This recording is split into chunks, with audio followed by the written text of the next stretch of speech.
नमस्कार दोस्तों, एक बार फिर से आपका स्वागत है आपके अपने YouTube channel learn from home पर। दोस्तों, बिहार एसएससी के प्रीवियस ईयर क्वेश्चन पेपर के श्रृंखला का ये अगला वीडियो है, जिसमें हम लोग डिस्कस करने वाले हैं आज बिहार एसएससी के द्वारा प्रथम स्नातक स्तरीय संयुक्त परीक्षा जो मेंस एग्जाम हुई थी, इसके एग्जाम के क्वेश्चंस को। तो चलिए वीडियो के अंत तक बने रहिए। अगर आप चैनल पर पहली बार आए हैं तो चैनल को सब्सक्राइब कर लीजिए और आपके लिए पुरानी सारी वीडियो एक प्लेलिस्ट बनाकर बीएसएससी पीवाईक्यू के नाम से उसमें संकलित कर दी गई है। अगर आपने पिछली क्लासेस नहीं देखी है तो आप उसमें से देख सकते हैं। तो चलिए दोस्तों स्टार्ट करते हैं। हमारा पहला प्रश्न है दोस्तों, उस राज्य का वर्तमान नाम क्या है जहां नालंदा नाम का प्राचीन शैक्षिक स्थल था? तो इसका नाम है दोस्तों बिहार। बिहार में ही नालंदा नाम का प्राचीन विश्वविद्यालय है। किस लेखक ने जासूसी पात्र पोइरोट की रचना की है? तो पोइरोट की रचना दोस्तों क्रिस्टी ने की है और ये ध्यान रखिएगा कि पोइरोट जो है यह एक जासूसी पात्र है। तो लिटरेचर से भी क्वेश्चन पूछा जाता है दोस्तों। तो आगे की तैयारी के लिए काफी महत्वपूर्ण है कि आप प्रीवियस ईयर क्वेश्चन से अपनी तैयारी का आकलन करें और अपनी तैयारी को एक सही दिशा निर्देश दे करके अपनी तैयारी को सुदृढ़ करें। किस लेखक ने प्रसिद्ध चरित्र जीव्स की रचना की? तो जीव्स की रचना वुड हाउस ने की थी दोस्तों। नगर कोझिकोड क्या कहलाता था? तो नगर कोझिकोड जो है यह कालीकट कहलाता था। चीन की संसद क्या कहलाती है? तो चीन की संसद जो है राष्ट्रीय जन कांग्रेस कहलाती है। अगला प्रश्न है, किस वर्ष प्रथम व्यक्ति अंतरिक्ष में गया था? तो 1961 का वर्ष था जिसमें कि प्रथम व्यक्ति अंतरिक्ष में गया था। एक मानचित्र में समान दाब वाली रेखाएं क्या कहलाती है? तो एक मानचित्र में समान दाब वाली रेखाएं आइसोबार्स कहलाती है। किस दिवस को इक्विनोक्स कहते हैं? तो 21 मार्च का दिन जो है इक्विनोक्स कहलाता है। कौन से राजनीतिज्ञ विमान दुर्घटना में मारे गए? तो ये हैं संजय गांधी, जो कि विमान दुर्घटना में इनकी मृत्यु हुई थी। अगला प्रश्न है, पुलेला गोपीचंद किस खेल से संबंधित रहे हैं? तो पुलेला गोपीचंद का संबंध बैडमिंटन खेल से रहा है। अगला प्रश्न है, भारत के राष्ट्रीय कैलेंडर का पहला मास कौन सा है? तो भारत के जो राष्ट्रीय कैलेंडर है दोस्तों यह शक संवत पर आधारित है और इसका पहला मास जो है चैत्र है। अगला प्रश्न है, 5 सितंबर को किनके जन्म दिवस पर शिक्षक दिवस मनाया जाता है? तो शिक्षक दिवस मनाया जाता है डॉक्टर सर्वपल्ली राधाकृष्णन के जन्म दिवस पर। किस पुस्तक पर आधारित YouTube वीडियो काफी लोकप्रिय हुआ था?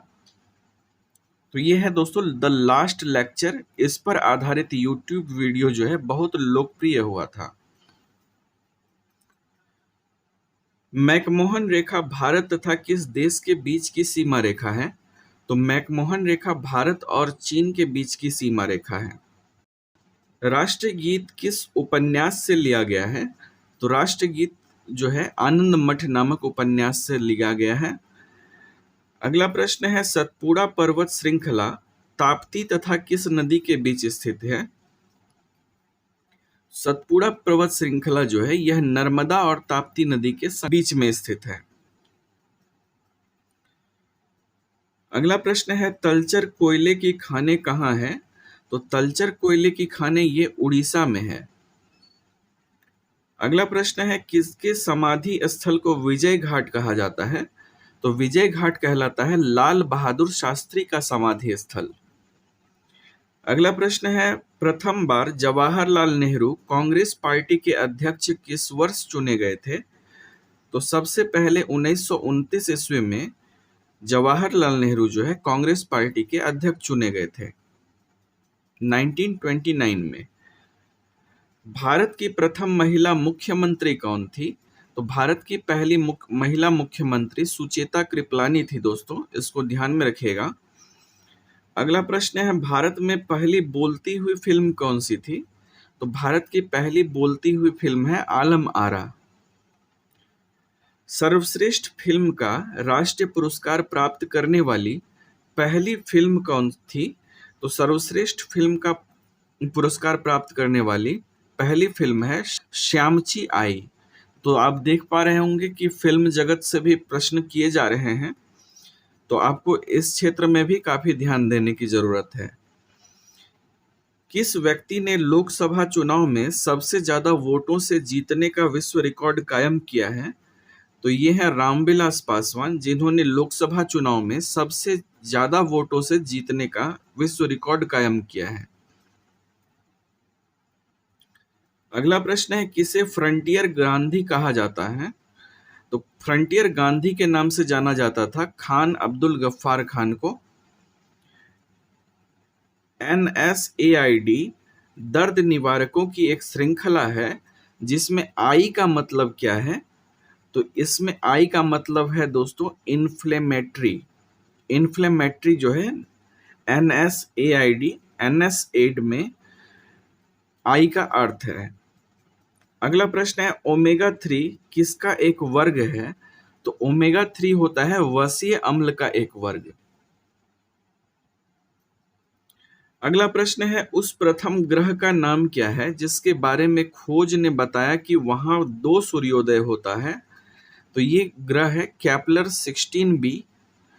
तो केपलर 16b जो है दोस्तों, इसमें 2 सूर्योदय होता है। अगला प्रश्न है, नालंदा अंतरराष्ट्रीय विश्वविद्यालय का पहला कुलपति किसे नियुक्त किया गया? तो ये किया गया APJ अब्दुल कलाम को। नालंदा अंतरराष्ट्रीय विश्वविद्यालय का पहला कुलपति कौन बने? APJ अब्दुल कलाम। इसको ध्यान में रखिएगा। EMI जो कर्ज को पुनर्भुगतान से संबंधित है, इसमें ई का अर्थ क्या होता है? तो EMI का जो ई का अर्थ होता है दोस्तों इक्विटेड होता है। इसको ध्यान में रखिएगा। अगला प्रश्न है, झांसी की रानी के तौर पर कौन प्रसिद्ध है? तो झांसी की रानी के तौर पर रानी लक्ष्मीबाई प्रसिद्ध है। अगला प्रश्न है, भारत की श्वेत क्रांति के पिता कौन कहे जाते हैं? तो भारत में जो श्वेत क्रांति के पिता कहे जाते हैं वर्गीज कुरियन को कहा जाता है। अगला प्रश्न है, किसने लास्ट सपर को चित्रित किया था? तो लास्ट सपर जो पेंटिंग है दोस्तों, इनको लियोनार्डो दा विंसी ने बनाया था।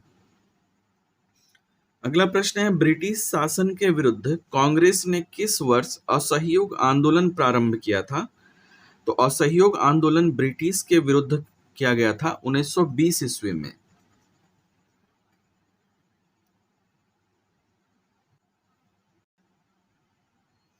अगला प्रश्न है, अशोक स्तंभ कहाँ स्थित है?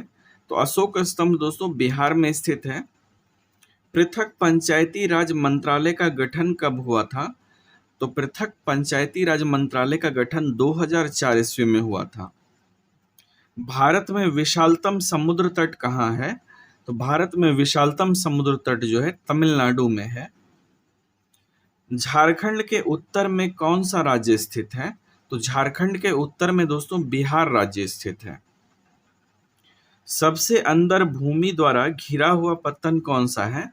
तो सबसे अंदर भूमि द्वारा घिरा हुआ पत्तन विशाखापत्तनम है। अगला प्रश्न है, दिल्ली से कोलकाता को कौन सा राजमार्ग जोड़ता है? तो दिल्ली से कोलकाता को जोड़ने वाला राजमार्ग है राजमार्ग संख्या 2। अगला प्रश्न है, केसर का मुख्य उत्पादक राज्य कौन सा है? तो ये राज्य है जम्मू एवं कश्मीर, जो कि केसर का उत्पादन करता है। अगला प्रश्न है, झारखंड में स्थित इस्पात संयंत्र कौन सा है? तो झारखंड में टिस्को है दोस्तों। टिस्को इस्पात संयंत्र झारखंड में है। अगला प्रश्न है, नरोरा नाभिकीय शक्ति केंद्र कहाँ स्थित है? तो नरोरा जो है दोस्तों यह उत्तर प्रदेश में है और यह जो है एक नाभिकीय शक्ति केंद्र है। इसको ध्यान में रखिएगा। अगला प्रश्न है, नदियों द्वारा मिट्टी का जमाव क्या कहलाता है? तो नदियों द्वारा मिट्टी का जमाव एलुविल कहलाता है। अगला प्रश्न है, किस धातु के यौगिक कुछ शीशों तथा साबुन दोनों के घटक हैं? तो ये है पोटेशियम धातु के यौगिक जो कि कुछ शीशों तथा साबुन दोनों के घटक होते हैं, पोटेशियम। अगला प्रश्न है हाइड्रोजन के समस्थानिकों की संख्या कितनी है?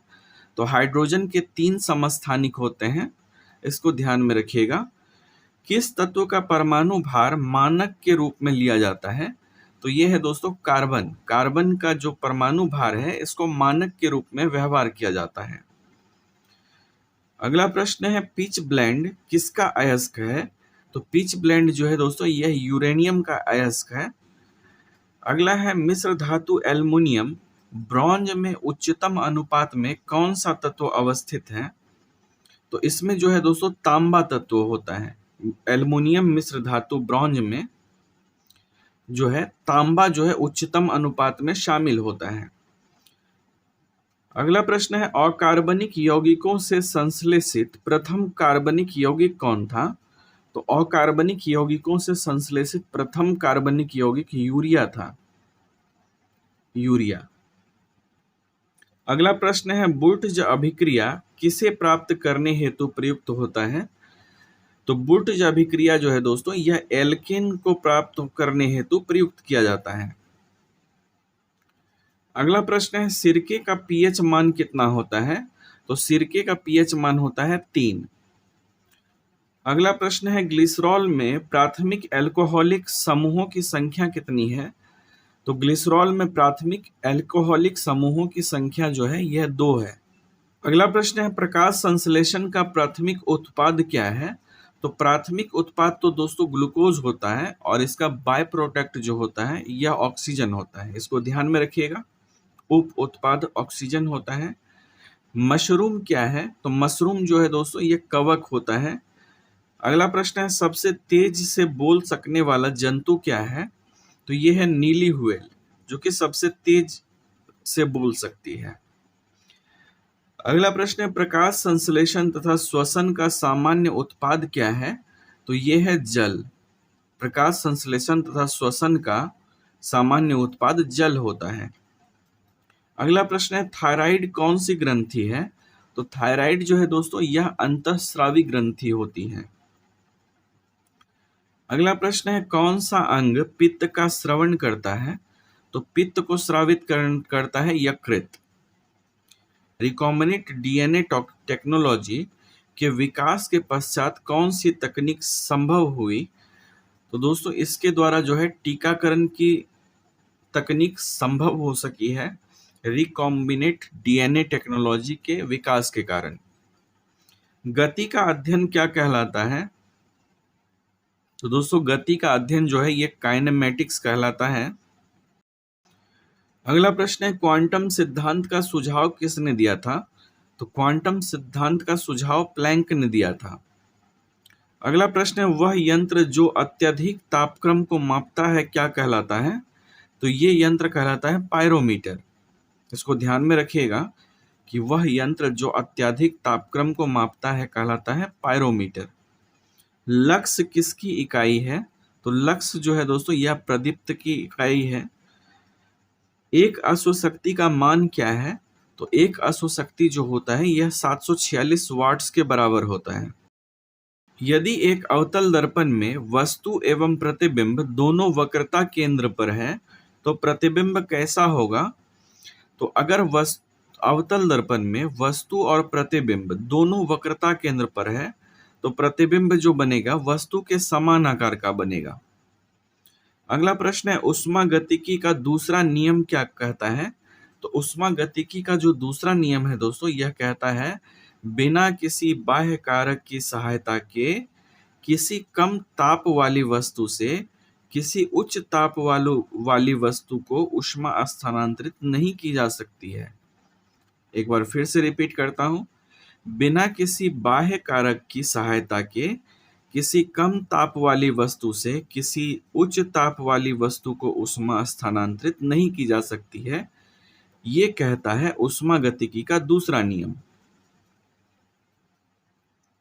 अगला प्रश्न है एक वायुयान की ध्वनि सामान्यतः किसके संगत में होती है? तो एक वायुयान की ध्वनि जो है दोस्तों ये 100 डेसिबल के आसपास होती है। अगला प्रश्न है 1 नैनोमीटर किसके बराबर होता है? तो 1 नैनोमीटर जो है यह 10 पे पावर माइनस 9 अच्छा सेंटीमीटर में दोस्तों 10 पे पावर माइनस 7 के बराबर होता है। किस कोयले में कार्बन की मात्रा अधिकतम होती है? तो यह है एंथ्रासाइट कोयला, जिसमें कि कार्बन सबसे ज़्यादा होती है।